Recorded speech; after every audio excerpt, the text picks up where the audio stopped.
இந்த மது முதலில் உங்கள் குடும்பத்தை கெடுக்கிறது, உங்கள் ஒழுக்கத்தை கெடுக்கிறது, உங்கள் வார்த்தையை கெடுக்கிறது, உங்கள் வார்த்தையை கெடுக்கிறது, உங்கள் ஆடையை கெடுக்கிறது, உங்கள் தோற்றத்தை கெடுக்கிறது, உங்கள் மதிப்பை கெடுக்கிறது.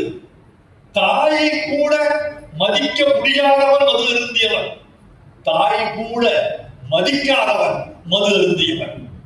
மது அருந்தியவன் தாயை மதிப்பதில்லை, மது அருந்தியவனை தாய் மதிப்பதில்லை.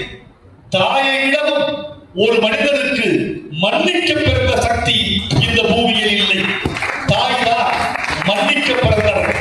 ஏன் தாய் சிறந்தவள் என்றால், கொலை செய்துவிட்டு வந்தால் கூட என் மகன் செய்திருக்க மாட்டான் என்று மறுப்பவள் தாய்.